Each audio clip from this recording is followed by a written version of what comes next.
Hi sir, நான் உங்களோட பெரிய ஃபேன். இப்போது December 29 உங்களோட படம் வந்து ரிலீஸ் ஆக போகுது. ஸோ அதை பற்றி நீங்கள் என்ன நினைக்கிறீங்க? ஹலோ, நீயும் நடிச்சிருக்க அந்த படத்தில், நானும் நடிச்சிருக்கேன். ஸோ இங்கே இன்னைக்கு ஆங்கர் வராதனால ரெண்டு பேரும் ஆங்கராக மாற்றிட்டாங்க. ஸோ 29 எங்கள் படம் நந்திவர்மன் ரிலீஸ் ஆகுது. ஒரு 2 இயர்ஸில் 2.5 இயர்ஸ் எங்களோட ஒரு சின்சியரான ஒர்க் இந்த படத்துக்கு நாங்கள் பண்ணியிருக்கோம். எல்லாருமே, நான், ஆஷா, படத்தோட டைரக்டர் பெருமாள்வர்தன், இந்த படத்தை கொண்டு போய் சேர்க்கணும்னு சொல்லிட்டு எங்கள் producer Arunkumar and music director ஜெரால் ஃபெரிக்ஸ், நிறைய ஆர்டிஸ்ட் இருக்காங்க படத்தில். போஸ் சார், கஜராஜ் சார், நெருகல் ரவி சார், இது மாதிரி எல்லாருமே ஒரு ஒரு குவாலிட்டியான படம் கொடுக்கணும், ஒரு கண்டென்ட் ஓரியன்ட் படம் கொடுக்கணும் அப்படின்றதுக்கு ரொம்ப உண்மையாக ஒர்க் பண்ணியிருக்கோம். ஸோ இந்த படம் உங்களுக்கு கண்டிப்பாக பிடிக்கிற படமாக இருக்கும் அப்படின்றத நாங்கள் நம்புகிறோம். இந்த படத்தில் ஒரு ஆர்கியாலஜிஸ்டாக நீங்கள் பண்ணியிருக்கீங்க. உங்கள் கேரக்டர் உங்களுக்கு வந்து எவ்வளோ பிடிச்சது, என்னென்ன ஹோம்ஒர்க் எல்லாம் நீங்கள் பண்ணீங்க இந்த பர்டிகுலர் அந்த கேரக்டர்? நான் வந்து ஹோம்ஒர்க் எல்லாம் எதுவும் பண்ணல. என்னோட கேரக்டர் இந்த மூவியில் இருக்கிற கேரக்டர் வந்து கொஞ்சம் சிமிலராக தான் இருக்கும். அப்படி இல்லை, அது ஒன்றும் மட்டும் இல்லை. மற்றபடி எல்லாமே வந்து ஏதாச்சும் ஒரு விஷயம் நோண்டுறது, இல்லை ஏதாச்சும் ஒரு விஷயத்தை பற்றி தெரிஞ்சுக்கிறது, இந்த மாதிரிலாம் நான் உண்மையாகவே பண்ணுவேன். ஆமாம், சரி, அதுதான் அதுதான். ஸோ அதனால எனக்கு பெரிய டிஃப்ரென்ஸ் எதுவும் தெரியல. பட் சீரியலில் பண்ண கேரக்டரை விட எனக்கு இது கொஞ்சம் டிஃப்ரெண்ட்டான ரோல் தான். ஸோ பிடிச்சிருந்தது. ஸோ கேரக்டர் பிடிச்சிருந்தது, ஸ்டோரி பிடிச்சிருந்தது. அதுக்கு மேலே நீங்கள் நடிக்கிறீங்க தெரிஞ்சு வந்தது. ஸோ சரி, ஓகே. ஆமாம், சொல்லுங்க. சரி, இப்போ உங்களோட படத்தை இருக்க ஆர்டிஸ்ட் பற்றி பேசலாம். உங்களோட ஹீரோயினை பற்றி நீங்கள் என்ன சொல்ல விரும்புகிறீங்க? அண்ட் இந்த படத்தில் அதான் ஏகப்பட்ட ஆர்டிஸ்ட், எஸ்பெஷலி வந்து ஆஷாவுக்கு வந்து ஃபஸ்ட்டு படம் டிவியிலேருந்து சில்வர் ஸ்க்ரீனுக்கு வராங்க. ஸோ அந்த சீரியலில் அவங்களுக்கு வந்து பயங்கரமான ஃபேன்ஸ். அது எனக்கும் தெரியாது, நான் சீரியல் ஆக்சுவலாக பார்த்தது இல்லை. பட்டு அங்கே ஷூட்டிங் ஸ்பாட், நாங்கள் ஒரு வில்லேஜுக்கு அங்கே ஊருக்குள்ளாம் போகும்போது, ஊருக்குள்ளே போய் ஏதோ ஒரு கவர்மெண்ட் ஸ்கூல்கிட்டே ஷூட் பண்ணிட்டு இருப்போம். அந்த ஸ்கூலில் இருக்க அத்தனை பேரும் கிளம்பி வந்துடுவாங்க. ஸ்கூல் பசங்க, டீச்சரு, அந்த ஸ்கூலில் ஒர்க் பண்ணுற ஆயாமா எல்லாருமே வந்துட்டு வசுந்தரான்னுவாங்க. ஸோ அந்த அளவுக்கு ஃபேன்ஸ் இருந்தாங்க ஆஷாக்கு. நாங்கள் போகிற இடத்துலாம் செஞ்சியோட பஸ் ஸ்டாண்டில் ஷூட் பண்ணிட்டு இருந்தோம். அவ்வளோ க்ரௌடு. அங்கே வந்து இவங்க அந்த குருவிக்காரங்க இருப்பாங்கல்ல, அவங்களோட ஒரு ஃபேமிலி, பெரிய ஃபேமிலி வந்து ஆக்சுவலாக எல்லாருமே கிளம்பி வந்துட்டாங்க. ஸோ ஒரு ஸ்கூலில் இருக்க சின்ன பசங்களுக்கும் தெரியுது, அங்கே இருக்க டீச்சருக்கும் தெரியுது, இவங்களுக்கும் தெரியுது, எல்லாருமே பார்க்குறாங்க, எல்லா கைண்ட் ஆஃப் ஆடியன்ஸும் பார்க்குறாங்க. அப்படின்றது வந்து பயங்கர ஷாக்கிங்காக இருந்தது. இப்போ ஆஷா இந்த அளவுக்கு ரீச்சா அப்படின்னு சொல்லிட்டு எல்லாருக்கும் ஆட்டோகிராஃப் போட்டு, ஃபோட்டோகிராஃப் போட்டு ஒரு பயங்கரமான ஒரு ஹீரோயினாக அந்த ஊரில் இருந்தாங்க. ஸோ ஃபஸ்ட்டு படம் நல்லா பண்ணியிருக்காங்க.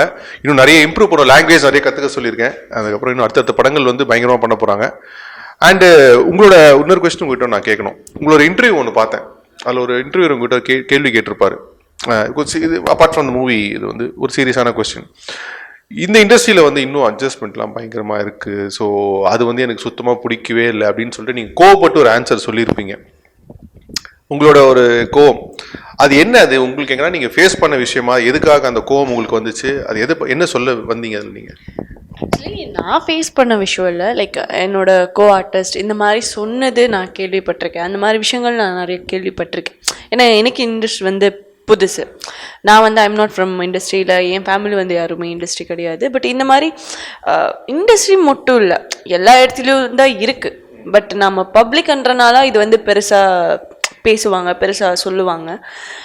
பட் எனக்கு என்ன வருத்தம்னா, லைக் எப்படி சொல்கிறது, அந்த ஆக்டிங்க்கு, ஒரு கலைக்கு வந்து இந்த மாதிரி பேசுறது, இந்த மாதிரி கேட்குறது வந்து தப்புன்றதான் நான் வந்து அவங்களுக்கு சொன்னேன்.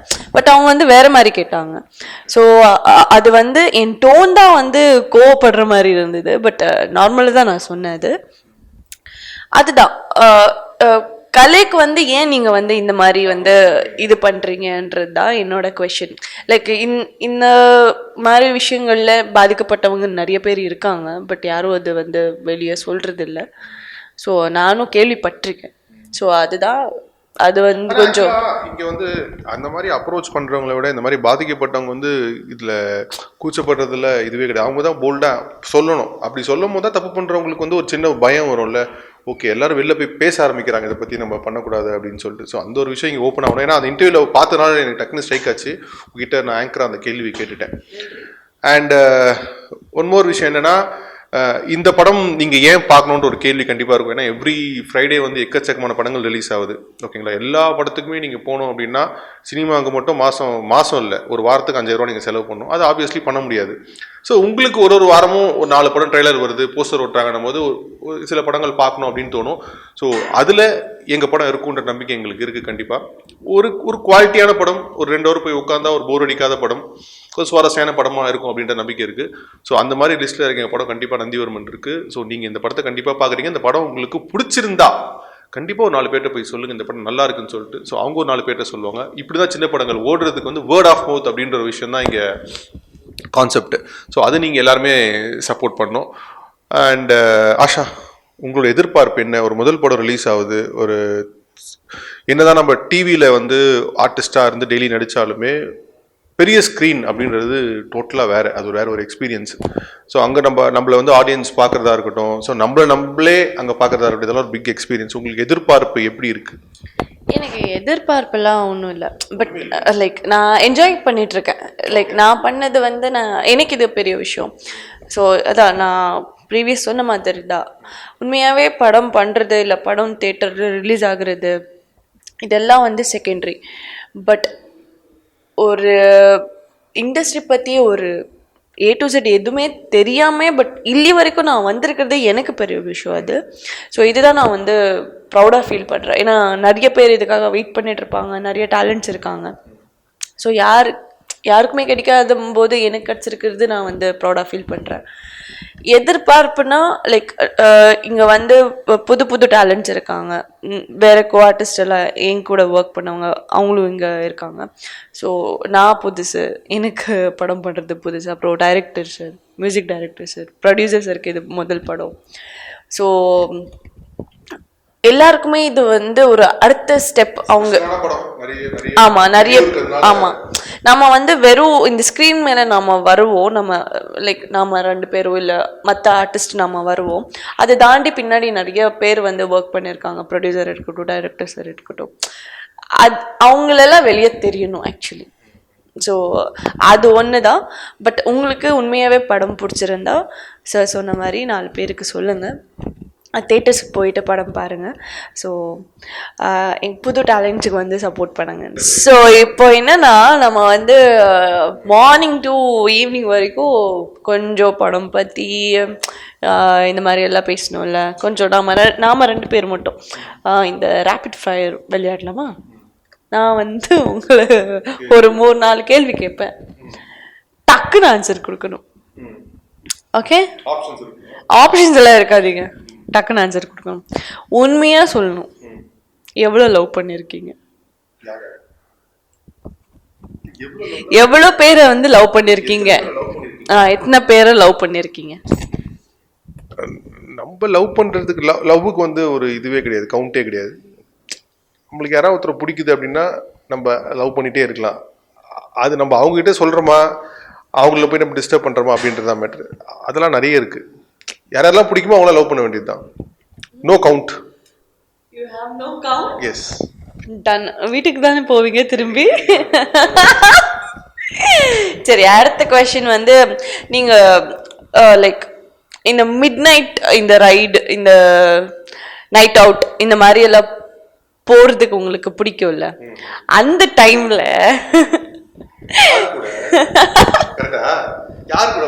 யார் கூட போறதுக்கு நீங்க வந்து ஆசைப்படுறீங்க? இண்டஸ்ட்ரியல் யாரும் இருக்கட்டும், இல்ல ஐ மீன் ஒரு கம்ஃபர்டபுளான பர்சன், அவ்வளோதான். நம்ம நைட் அவுட்டும் ஜென்ரலாக போகிறதே வந்து ரிலாக்ஸேஷனுக்காக தான். ஸோ அதில் ஒரு பாட்டு கேட்டு போகிறோமா, இல்லை நான்லாம் ரொம்ப தூரம் போய் டீ குடிக்கிறதுக்காகவே கிளம்பி போவேன் நைட்டில். யார் கூட போறீங்க? இண்டஸ்ட்ரியிலேருந்தா? இண்டஸ்ட்ரியிலேருந்து யார் கூட போகிறது? எனக்கு நிறைய பேரோட ஆசை தான், பட் அவங்க வரணுமே, நம்ம கூப்பிட்டா அது எப்படி வருவாங்க? அது ஒரு மேட்டர் இருக்குல்ல. ஃபேவரட் த்ரிஷா. அடுத்த கேள்வி வந்து ஃபர்ஸ்ட் கிஸ் யாருக்கு, எங்க, எந்த டைம், டேட், இல்லை டீட்டெயிலாக சொல்லணும். நோட் பண்ணி வைக்கணும். அது ஃபர்ஸ்ட் கிஸ் தானே. அதான் சொல்றேன், அவ்வளோ முக்கியமான விஷயம் நோட் பண்ணி வைக்கிற அளவுக்குலாம் கிடையாது. ஸ்கூல் படிக்கும் போது எங்கேயோ எப்படியோ ஏதோ ஒன்று நடந்திருக்கும். ஸோ மாட்டிக்கிச்சுலாம் இல்லை, நடந்திருக்கும். நான் சொல்கிறேன், குத்து மதிப்பாக யோசிச்சா அப்படிதான். ஸோ மற்றபடி அது நோட் பண்ணி வச்சுக்கிற அளவுக்குலாம் பெரிய விஷயம் கிடையாது. இப்போ நான் 3 கொஸ்டின் ஒன்று கேட்கணும். கரெக்டா? ரெடியா? Rapid fire. ஓகே.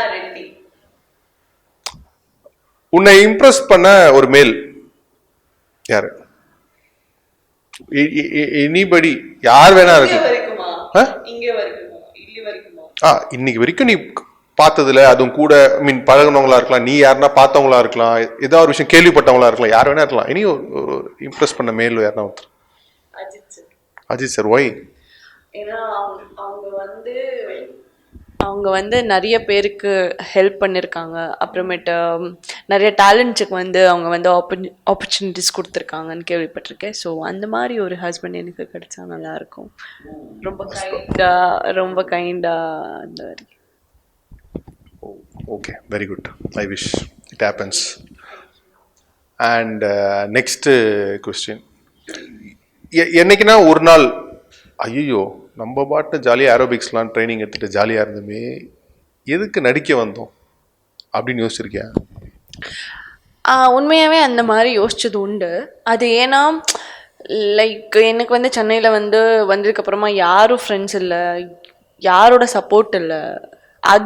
அந்த டைமில் நான் தனியாக இருக்கும்போது நான் ஏன் இங்கே வந்தேன், எதுக்காக வந்தேன், இப்போது ஏதோ ஒரு இடத்துல உங்களை கண் கட்டிட்டு விட்டுட்டா எப்படி இருக்கும், அந்த மாதிரி எனக்கு இருந்தது. ஸோ அந்த ஒரு விஷயம் நான் வந்து ஃபீல் பண்ணியிருக்கேன். பட் அது தாண்டி வந்ததுக்கப்புறமா நம்ம சர்வைவ் ஆயிடலான்னு சொல்லிட்டு ஒரு ஆமாம்.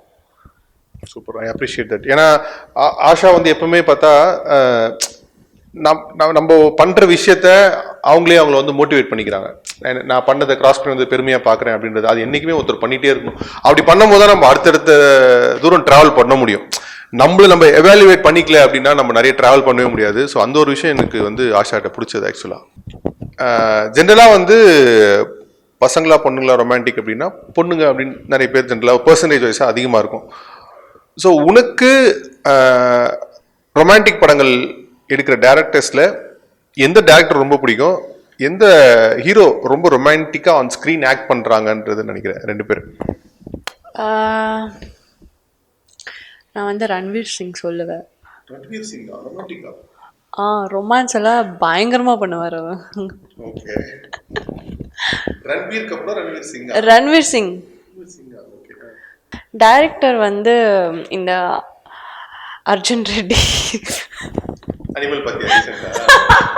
அனிமல் எஃபெக்ட் சந்தீப் ரெட்டி இல்லை, அந்த அளவுக்கு இல்லை. பட் அவங்க வந்து ஒரு விஷயத்த வந்து நல்லா கன்வே பண்ணுறாங்க.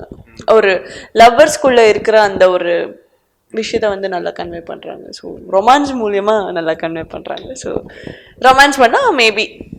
ஓகே, ஷோவோட கிளைமேக்ஸ் வந்துட்டோம். ரேபிட் ஃபயர்லாம் கேட்டு உங்களை நிறைய விஷயங்கள் ஷேர் பண்ணியிருந்தாங்க. கண்டிப்பாக இந்த படம் நந்திவர்மன் 29 வந்து டிசம்பர் தேட்டர் ரிலீஸ் ஆகுது. நீங்கள் எல்லாருமே உங்கள் ஃபேமிலி ஃப்ரெண்ட்ஸ் எல்லாம் போய் கண்டிப்பாக இந்த படத்தை பார்க்கணும். உங்களுக்கு பிடிச்சிருந்தா நிறைய பேர் இந்த படத்தை பார்க்க சொல்லுங்கள். Same here. உங்களுக்கு பிடிச்சிருந்தா கண்டிப்பாக ஒரு 4 பேருக்கு இந்த படம் சஜஸ்ட் பண்ணுங்கள். புது டேலண்ட்ஸ்க்கு வந்து சப்போர்ட் பண்ணுங்கள். இந்த படம் போய் தேட்டரில் பாருங்கள். தேங்க்யூ.